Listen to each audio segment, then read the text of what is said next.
Maths आसान है। नमस्कार दोस्तों, मैं अरविंद लोधी हमारे इस यूट्यूब चैनल गतिमान एकेडमी में आपका बहुत बहुत स्वागत करता हूं। दोस्तों आज हम पढ़ने वाले हैं डिस्काउंट, और डिस्काउंट की में जो बेसिक कॉन्सेप्ट होता है आज मैं उसके बारे में आपको बताने वाला हूं। तो आप लोग इस वीडियो को बिल्कुल भी स्किप ना करें, क्योंकि जो डिस्काउंट का बेस है या जो आधार है उसके ऊपर आज हम बात करने वाले हैं। और डिस्काउंट का जो आधार क्लियर हो जाएगा उसके बाद में हम फटाफट मतलब विद इन सेकेंड में आंसर आएंगे आपके किसी भी क्वेश्चन के। मतलब जितना टाइम आप पढ़ने में लगाओगे क्वेश्चन को उतने ही टाइम में आप उसको हल कर पाएंगे। तो चलिए शुरू करते हैं। डिस्काउंट बट्टा, अगर हमसे पूछा जाए कि किसी भी चीज पर 20% का डिस्काउंट है, कितने का डिस्काउंट है? 20% का डिस्काउंट है। तो इसको अगर आप प्रतिशत हटा के लिखोगे तो 20/100 लिख रहे होगे। इसी को बराबर आप 1/5 भी लिख सकते हो 20 से 5 बार इसको डिवाइड करने पर। जैसा कि मैंने आपको बताया था परसेंट की शुरुआत में कि जो आधार होता है भिन्न का जो हर होता है, डिनोमिनेटर होता है, वो स्टार्टिंग के लिए रिप्रेजेंट करता है। जैसे कि यहाँ पर ये किसके लिए रिप्रेजेंट करेगा भाई? बट्टा किस पर दिया जाता है? प्रिंट प्राइस पर दिया जाता है, हाँ है ना। अंकित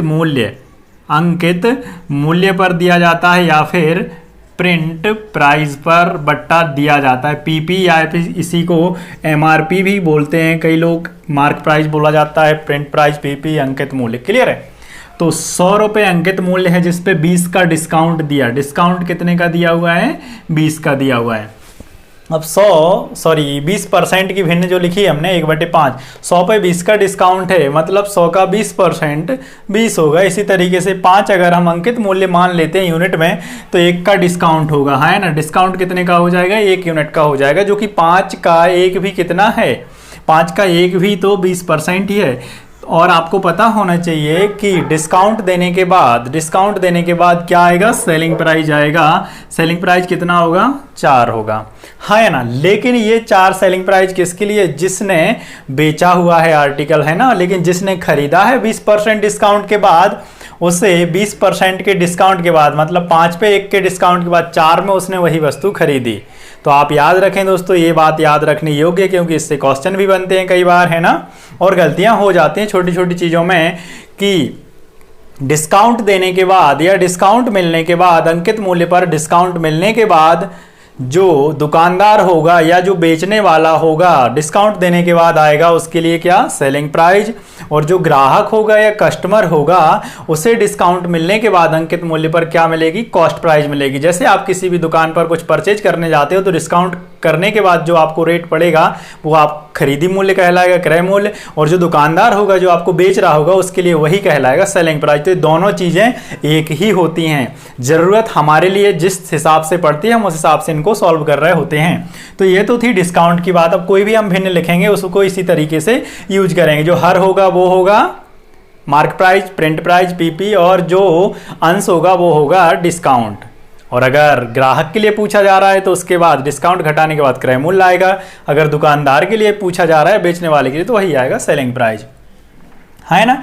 अब इसी में अगर हम बात करें आगे कि क्रमबद्ध बट्टे की बात करें कि किसी भी वस्तु पर 2 क्रमबद्ध डिस्काउंट दिए जाते हैं, क्रमबद्ध, ग्रेजुअल, या फिर इन्हीं के लिए बोला जाता है सक्सीसिव डिस्काउंट, है ना। सक्सीसिव डिस्काउंट, क्लियर है।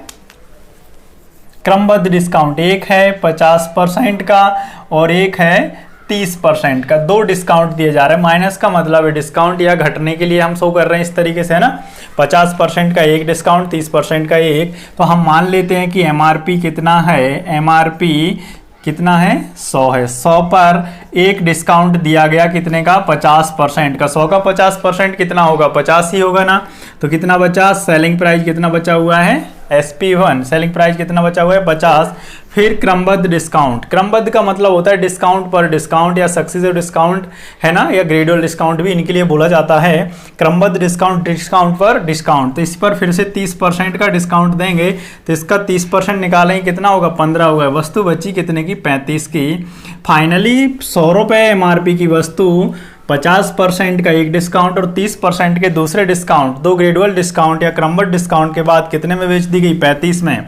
तो ओवरऑल डिस्काउंट कितना दिया गया? 65 का, हाँ है ना। और 100 का 65 ही क्या है, 65% है ना। तो ये हुई क्रमबद्ध डिस्काउंट की बात। अब इनको अगर इन्हीं के लिए एक फॉर्मूले से भी निकाला जाता, ये तो किसी काम का नहीं है, ये सिर्फ मैंने आपके लिए समझाने के लिए बताया, इससे आपका कभी भी कोई भी क्वेश्चन हल नहीं हो सकता है ना।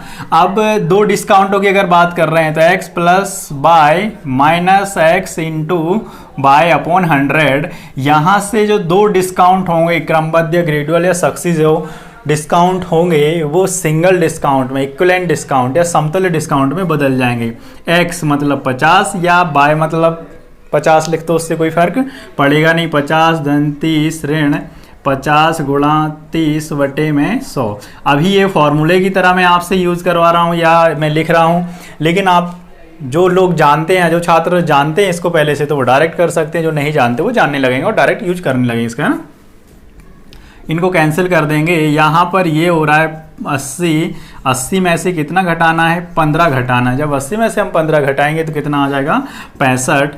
तो दो क्रमबद्ध डिस्काउंट 50% व 30% के समतुल्य डिस्काउंट या बराबर इक्विवेलेंट डिस्काउंट क्या होगा, 65% होगा। तो ये तो थी बात डिस्काउंट की, है ना, जो कि कैसे नंबर दिए गए हैं, एक साधारण नंबर दिए गए हैं जो कि ये यूजफुल हैं, जहाँ जैसी ज़रूरत पड़ती है वहाँ इसका यूज किया जाता है ना। लेकिन जो स्टार्टिंग वाला तरीका बताया ये कोई यूजफुल नहीं है। अब इसी के लिए हम भिन्नों से करेंगे। भिन्नों से इसलिए करेंगे कि कभी डिस्काउंट में पूछा जाए हमसे कि 16 से ही 2/3% और 12.5% के दो क्रमबद्ध डिस्काउंट के बराबर समतुल्य एक डिस्काउंट क्या होगा, तो उसके लिए हम कैसे हल करेंगे। तो उसके लिए हम जैसे यही डिस्काउंट अभी दिया जा रहा था 50% और 30%, तो 50% को आपको पता है भिन्नों में लिखते हैं 1/2 और 30 को लिखेंगे 3/10।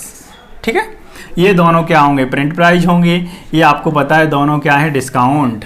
तो 2 पर 1 का डिस्काउंट दिया गया या ये प्रिंट प्राइस हो गया, तो क्या आएगा, सेलिंग प्राइस आएगा ना। 2 पे 1 का डिस्काउंट देने के बाद क्या आएगा, सेलिंग प्राइस, जो कि क्या होगा, 1 होगा। फिर दूसरा जो प्रिंट है वो कितना है, 10 है। 10 पे कितने का डिस्काउंट दिया गया, 3 का। क्लियर है, ये आपको पता है ये पूरा क्या है, प्रिंट प्राइस है और ये क्या है, सेलिंग प्राइस। 10 का 2 गुना 20 और ये 7 का गुना 1 गुना 7। 20 की वस्तु या 20 प्रिंट की वस्तु कितने में बेची गई, 7 में बेची गई। तो टोटल डिस्काउंट कितना रहा, 13। किस पर रहा, 20 पर। गुणा 100 कर देंगे यहाँ से, तो ये आ जाएगा 65%। इक्वल डिस्काउंट या समतुल्य डिस्काउंट कितना आ गया, 65। इसी को हम ऐसे भी लिख सकते थे कि 50% की फिर 1/2 है, तो आधे का डिस्काउंट है, तो सेलिंग कितनी बची, 1/2 बचेगी। फिर आपको पता होना चाहिए कि कोई भी वस्तु, जैसे अभी हम लिख रहे थे 100%, 100 पर 50% का डिस्काउंट के बाद या 100 रुपये के बाद में 50 की वस्तु बच रही थी। फिर जो 30% का डिस्काउंट दे रहे थे वो हम किससे कम कर रहे थे, इसको 100% मान के, क्योंकि 30% कम कर रहे हैं, मतलब ये किसके बराबर हो चुका है, 100%। आपको पता है एक बार कोई आप चीज़ 100% कम कर देते, 100% सॉरी, किसी भी चीज़ को कितना भी परसेंट कम कर देते हैं तो फिर से वो कितनी हो जाती है, 100% पर ही पहुंच जाती है। कोई भी चीज़ हो, जैसे ये 100 था, यहाँ पर 80 भी होता, 80 का कितना करते हैं हम, 50% कम, तो कितना आता, 40। फिर से 30% कम करने को बोलते, तो ये हमारे लिए किसके बराबर है, अब 100% के बराबर है। तो 30% कम ना करके 70% इसका निकाल दो, तब भी बात वही है। जैसे इसका 50 का 30% कम ना करके कितना निकाल दें हम, 70 निकाल दें, 7 पना 35, तब भी कितना आ रहा, 35, जो कि अभी पहले आया हुआ था। यहाँ से कितना आएगा, 65 ही आएगा। तो आप ऐसा बिल्कुल भी ना सोचें कि ये बार बार 100 से ही क्यों कम रहा है। जो लोग जानते हैं बहुत अच्छी बात, जो नहीं जानते मैं उनके लिए बात कर रहा हूँ। ये तो 1/2। अब ये किसके बराबर है, अगले डिस्काउंट के लिए ये वाली सेलिंग किसके बराबर है, 100% के ही बराबर। अगला डिस्काउंट कितने का है, 30% का। 10 पे 3 का डिस्काउंट, वस्तु कितने बची, 7/10 की। अंश का गुणा अंश में कर दो, हर का गुणा हर में कर दो। इस तरीके से 20 MRP टोटल था, या MRP की वस्तु कितने में बेची गई, 7 में बेची गई। डिस्काउंट कितने का हो गया, 13 का। किस पर हो गया, 20 पर। क्लियर, 13/20 मतलब कितना परसेंट आ जाएगा, 65% आ जाएगा। मैं उम्मीद करता हूं कि आप ये चीज़ें समझ पा रहे होंगे, है ना। बोर बिल्कुल भी ना हो कि भाई ये क्या बता रहा है, जिनको आता है और जिनको नहीं आता है उनके लिए है। क्योंकि ऑनलाइन में सबसे बड़ी समस्या ये है कि मुझे नहीं पता ना कि कौन वीडियो देख रहा, कौन नहीं देख रहा, किसको आता, किसको नहीं आता है। क्योंकि ऑफलाइन की बात अलग होती है, तो थोड़ा सा चीज़ें आप अपने हिसाब से इनको मैनेज कर सकते हैं। स्पीड घटा भी सकते हैं, बढ़ा भी सकते हैं, स्किप भी कर सकते हैं, जो आपको ठीक लगे आप वो कर सकते हैं। अब अगर हमारे पास कोई क्वेश्चन है कि चार क्रमिक डिस्काउंट 12.5%, 9 सही 1/11%, क्लियर है, और 11 सही 1/9% और 10%, ये 4 डिस्काउंट है। माइनस का मतलब मैं डिस्काउंट के लिए शो कर रहा हूँ। 4 डिस्काउंट, 4 क्रमिक डिस्काउंट के समतुल्य या इक्विवेलेंट बट्टा क्या होगा या डिस्काउंट क्या होगा। तो करने का तरीका, सबसे पहले हम इनकी भिन्ने लिखेंगे 1/8, 1/11, 1/9 और 1/10। ये सब आपको पता होना चाहिए क्या है एमआरपी, ये सब ऊपर लिखे हुए क्या है, डिस्काउंट हैं। ठीक है, अब मैंने एक तरीका आपको बताया x + y - x × y/100, जो कि इसमें आप नहीं लगा सकते क्योंकि टफ पड़ेगा बहुत ज़्यादा। इसको हम किससे करेंगे, भिन्नों से करेंगे। तो ये एमआरपी मान लेते हैं हम 8 है। 8 एमआरपी पे 1 का डिस्काउंट देने के बाद वस्तु कितने बेची जाएगी, 7 में। फिर आपको पता है अगले डिस्काउंट के लिए किसके बराबर होगा, 100% के ही बराबर होगा ना। तो यहाँ से हम 100 से ही कम कर रहे होंगे। 11 का 1 कितना है, 9 से 1/11% ही है, तो 11 एमआरपी है अगली। 1 का डिस्काउंट तो कितने बेचा गया, 10 में। फिर अगली जो एमआरपी है वो 9 की, 1 का डिस्काउंट कितने बेचा गया, 8 में। फिर अगला जो एमआरपी है वो 10 है, 1 का डिस्काउंट कितने बेचा गया, 9 पे। ठीक है, अब आपको पता है ये वाली यूनिट एमआरपी है और ये वाली यूनिट सेलिंग प्राइस है ना। अब आप इनको जब गुणा करेंगे तो यहाँ पे एक बहुत बड़ा नंबर आएगा, फिर आप गुणा करेंगे तो बहुत बड़ा नंबर आएगा। और ये कैसे होंगे, अनुपातिक होंगे। अनुपातिक होंगे तो आप इनको छोटा कर सकते हैं, जो कि आप अभी भी कर सकते हैं। देखो यहाँ से ये फायदा है, 9 से 9 कैंसिल, 8 से 8, 10 से 10, फाइनली कितना बचा, 11 एमआरपी था उस आर्टिकल का, या हमने जो माना हुआ था। 11 एमआरपी की वस्तु फाइनली कितने बेच दी गई, 7 में। कितने का डिस्काउंट रहा, टोटल 3 का। किस पर रहा डिस्काउंट, ये डिस्काउंट रहा 11 पर, है ना। सॉरी, ये 4 का डिस्काउंट किस पर रहा, ये 4 का डिस्काउंट 11 पर रहा।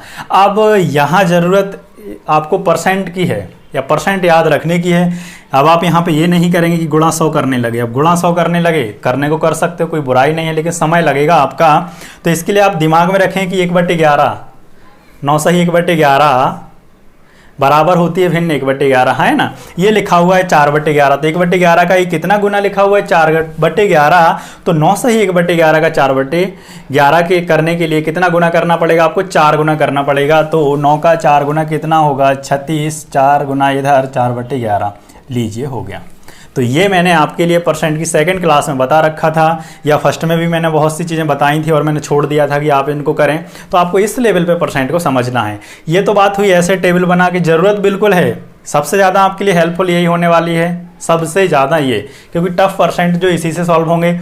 दूसरा, आप इसी को डायरेक्ट करना चाहें तो जरूरी नहीं कि आप ये भिन्ने लिखें, जरूरी नहीं इन भिन्ने लिखने की। इनको मैं आपको बताने के लिए लिख रहा हूं ताकि आप चीज़ों को समझ पाएं। बिल्कुल भी जरूरत नहीं कि आप इनको ऐसा टेबल बनाएं, क्योंकि हमें 5 नंबर नहीं मिल रहे हैं, है ना। वो क्वेश्चन जरूर आते हैं, इस चीज़ की गारंटी है। तो 12.5% आपके दिमाग में आया तुरंत, 12.5% का डिस्काउंट। अरे तो 12.5% 1/8, 8 में से गया, कितने की बची वस्तु, 7/8 की, है ना। फिर दूसरा डिस्काउंट, क्योंकि आपको पता है 100% के बराबर है अगले डिस्काउंट के लिए, है ना। ठीक है, तो 9 से 1/11%, अरे 1/11, 1/11, 11 में से कम किया आपने, 10/11 लीजिए। ठीक है, तीसरा डिस्काउंट बिल्कुल भी ना लिखें आप, ये कोई जरूरत नहीं है। आपने 11 से 1/9 तुरंत दिमाग में आया, मतलब 1/9, 1/9, 9 में से 1 घटाया आपने, 8/9 की बची वस्तु। फिर चौथा डिस्काउंट है 10%, 10 में से 1 घटाया, कितना बचा यहाँ पर, 9/10 लीजिए। ये आपको डायरेक्ट बहुत अच्छे से समझ में आएगा। अगर यहाँ आपको दिक्कत भी हो रही हो कि ये क्यों मैंने इधर से ऐसे डिवाइड कर दिया, बस इनको कभी ऐसे डिवाइड ना करना। कोई ऐसे मैचिंग कर गया तो आपने करना है डिवाइड, लेकिन इधर इधर ना कर देना, क्लियर है। ऐसे तो आपने डिवाइड कर देना है, इधर इधर ही ना कर देना कभी कि इधर भी 10 है इधर भी 10 है, इनको उड़ा दो, ऐसा बिल्कुल भी नहीं करना है ना। तो यहाँ से देखिए 10 से 10 से कैंसिल, 8 से 8, 9 से 9, ये आपको ज़्यादा समझ में आ सकता है। 7/11 आपको पता है ये क्या हुआ है, सेलिंग प्राइस, और ये है एमआरपी। मैंने अभी बताया आपके लिए, क्योंकि ये घटने के बाद लिखा हुआ है ना। जब नॉर्मल परसेंट लिखते हैं तो ये डिस्काउंट का काम करता है, वो घटाने बढ़ाने के बाद वो लाभ होता था, है ना। घटाने के बाद यहाँ पर डिस्काउंट की बात कर रहे हैं, क्योंकि हम चैप्टर ही क्या पढ़ रहे हैं, डिस्काउंट। और पूरे डिस्काउंट में ये क्या होगा, ये होगा एमआरपी या प्रिंट प्राइस होगा, है ना। तो 11 पे 7 का डिस्काउंट, सॉरी 11 की वस्तु 7 में बेची गई, कितने का डिस्काउंट, 4 का। किस पर, 11 पर। अब 4/11 आपके तुरंत दिमाग में आना चाहिए, 1/11 से लिंक, 1/11 कितना गुना है, 4 गुना। तो 4 का 9 गुना, क्योंकि 1/11 होता है 9 से 1/11%, 4 का 9 गुना 36, और 4 का 1/11 फिर से गुणा करेंगे तो इस तरीके से 36 सही 4/11% आ जाएगा, है ना। मैं कोशिश कर रहा हूं कि आपको फाउंडेशन बहुत अच्छे से समझ में आ जाए, और आप थोड़ा सा जो भी वीडियो देखते हैं तो कमेंट करके ज़रूर बताएं कि आपको समझ में आता है कि नहीं भी आता है, क्लियर है। दोस्तों अगला क्वेश्चन है हमारा, एक कंपनी 3 प्रकार के क्रमिक डिस्काउंट का प्रस्ताव रखती है, तो इनमें से ग्राहक के लिए कौन सा अच्छा होगा, है ना। तो एक क्वेश्चन भी है, दूसरी फाउंडेशन भी है, क्योंकि ये डायरेक्ट क्वेश्चन भी करता है कई बार ग्रुप डी, रेलवे, एनटीपीसी और एसएससी जीडी वगैरह में, और ये आपकी फाउंडेशन भी मजबूत करेगा, है ना। यहाँ पूछा जा रहा है 3 प्रकार के क्रमिक डिस्काउंट में से ग्राहक के लिए कौन सा अच्छा होगा, तो ग्राहक के लिए वो होगा जिसमें उसको ज़्यादा डिस्काउंट मिलेगा, है ना। ग्राहक के लिए कौन सा अच्छा होगा, जिसमें उसको ज़्यादा डिस्काउंट मिलेगा। तो 3 प्रकार के डिस्काउंट दिए गए हैं। तो सबसे पहले मैं आपके लिए ये हल करके बताता हूँ कि आखिर हल कैसे करना, फिर मैं इनकी ट्रिक बताऊंगा जो कि आप देख के कर पाएंगे, क्वेश्चन जरूर आते हैं, इस चीज़ की गारंटी है। तो 30 और 10 ये पूरी आप अगर देखें जो भी डिस्काउंट दे रखे हैं वो एक सामान्य नंबर है, एक नॉर्मल सामान्य नंबर है। तो आप किससे करेंगे, x plus y minus x into y से करेंगे। किससे करेंगे आप, x plus y into x minus x into y upon 100, इससे करेंगे, है ना। और अगर यही होते मिश्र भिन्न में 16 सही 2/3%, 17 सही 1/4%, इस तरीके से कोई नंबर होता तो आप किससे करते हैं, हम फ्रैक्शन से करते हैं, है ना। क्लियर है। तो x प्लस बाय यहाँ पर आपने लिखना है फर्स्ट वाला डिस्काउंट, है ना, ये 30/10 माइनस 30 गुणा 10 अपॉन में 100। यहाँ से आप सॉल्व करेंगे, 40 में से 3 घटाएंगे 37%। पहला वाला जो डिस्काउंट है वो कितना आया, 37%। दूसरा निकालते हैं हम 20 प्लस 20 माइनस 20 गुणा 20 बटे में 100। यहाँ से 4 घटाना है आपको, कितने में से, 40 में से 4 घटाओगे तो ये होगा 36%। और थर्ड है आपका 35 प्लस 5 माइनस 35 गुणा 5 अपॉन में 100, है ना। 35 का 5 गुना 175, 175 में 100 का भाग दोगे 1.75, तो 40 में से आप कितना घटाएंगे, 1.75, तो ये बचेगा 38.5%, है ना। तो ये इस तरीके से 3 डिस्काउंट आ गए, समतुल्य डिस्काउंट। क्योंकि कंपनी ने पूछा है कि ग्राहक के लिए कौन सा अच्छा होगा, तो आप ऐसे में तो नहीं बता सकते ना, क्योंकि ये क्रमबद्ध या क्रमिक डिस्काउंट दिए गए हैं। आपको इनको इक्विवेलेंट या समतुल्य डिस्काउंट सिंगल डिस्काउंट में बदलना पड़ेगा, और सिंगल डिस्काउंट बदलने के बाद 37, 36 और 38.5 आ गया। अब इन चारों डिस्काउंट में से ग्राहक के लिए कौन सा अच्छा है, तो ग्राहक के लिए वो डिस्काउंट अच्छा है जिसमें उसको ज़्यादा डिस्काउंट मिले। डिस्काउंट कैसा मिले, ज़्यादा मिले। तो ग्राहक के लिए कौन सा अच्छा हो जाएगा, ये वाला हो जाएगा 38.5। और अगर इसी क्वेश्चन में, क्योंकि कई बार ये डिपेंड करता है, कभी भी हमको इसी दौड़ में नहीं रहना है, ग्राहक ही पूछेगा, यहाँ पे कंपनी के लिए भी पूछ सकता है। तो कंपनी के लिए कौन सा अच्छा होगा, जो कम डिस्काउंट दिया जा रहा है, ये कंपनी के लिए सही होगा 36%, है ना, क्योंकि कंपनी को कम डिस्काउंट देना पड़ रहा है ना 36% का। और ग्राहक के लिए ज़्यादा डिस्काउंट मिलेगा, तो वो वाला फायदेमंद होगा। इन तीनों डिस्काउंट में से अगर प्रस्ताव रखे जाएँ तो कंपनी के लिए कौन सा अच्छा हो जाएगा, 36% का, और ग्राहक के लिए 38.5 का, जो कि ज़्यादा डिस्काउंट मिल रहा है। अब मैं बात करता हूँ जो कि मैंने आपके लिए बताया हुआ था कि मैं डायरेक्ट बताऊँगा, डायरेक्ट कैसे करना है। क्वेश्चन कोई भी हो, इस टाइप से क्वेश्चन कोई भी हो, हर एक क्वेश्चन हल होगा, इसमें कोई शक की बात नहीं है। बशर्ते यहाँ पर कैसे हो, ये नॉर्मल परसेंट हो, एक सामान्य नेचुरल नंबर दिया गया हो, है ना, भिन्न में ना दिया गया हो परसेंट। क्लियर है। 30 और 10, अब आपको पता है एक्स प्लस बाय से ही होना है, direct minus x into y upon 100 करना पड़ता है। तो 30 10 40, 20 20 40, 35 5 40, 40 तो सभी है, मतलब 40 में से ही घटाना है। 40 में से आपको कितना घटाना है, ये तो 0 0 किससे कैंसिल हो जाएगा, 100 से हो जाएगा, है ना। तो 40 में से केवल कितना घटाना है, 3, तो ये कितना बचा, 37%, है ना। ये आपने कितना घटाना है, 40 में से केवल 4, क्योंकि 0 0 तो 100 से कैंसिल हो गया ना। तो यहाँ से ये आया 36%। यहाँ आपको 35 का 5 गुना कितना, 175, 175 में 100 से भाग लगाया आपने, 1.75 आ गया। 1.75 किस में से घटाना, 40 में से, तो ये कितना है, 38.5%।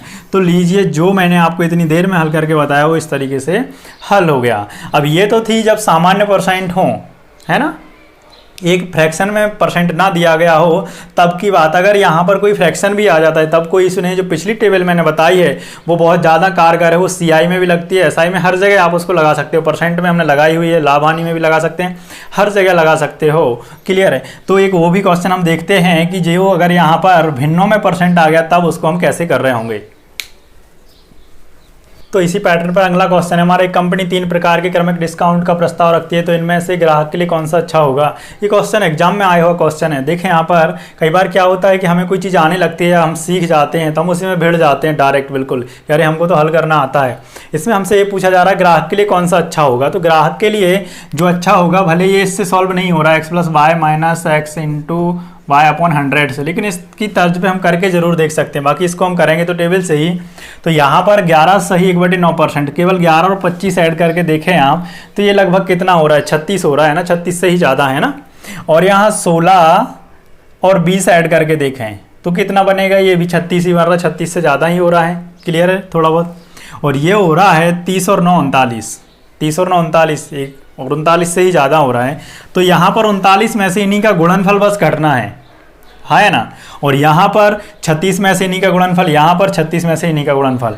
तो ये तो पहले से ही नंबर बड़ा है, तो इसमें से जो इनका गुणनफल घटेगा कितना ज़्यादा घटेगा, 36 तक तो आ पाएगा, है ना। 36 से नीचे तो नहीं जाएगा, लेकिन ये 36 से और नीचे जाएंगे, है ना। तो यहाँ पर आंसर कौन सा हो जाएगा, थर्ड हो जाएगा। ग्राहक के लिए ये वाला अच्छा होगा। तो इसको सॉल्व करने की भी जरूरत नहीं पड़ती, बस आपको दिमाग लगाना होता है कि आप किस लेवल पे चीज़ों को हल कर पा रहे हैं, है ना। आप किस लेवल पे चीज़ों को हल कर पा रहे हैं। और ऐसा नहीं है कि ये मैंने मन से लिखा हुआ है क्वेश्चन, ये एग्जाम का क्वेश्चन है। आप किरण बुक में देख लेना, किरण में इस टाइप के क्वेश्चन मिलेंगे आपके लिए। तो ये एग्जाम में आया हुआ क्वेश्चन है। तो कई बार ऐसी चीज़ें आती हैं और हम भिड़ जाते हैं कि हमें सॉल्व करना आता है और हमारे पास इसका तरीका है, लेकिन जरूरी नहीं। एग्जामिनर ने सिर्फ आपके दिमाग को परखने के लिए पूछा हो कि आप प्रेजेंट ऑफ माइंड कितना है, आप देख कितना पा रहे हैं चीज़ों को, है ना।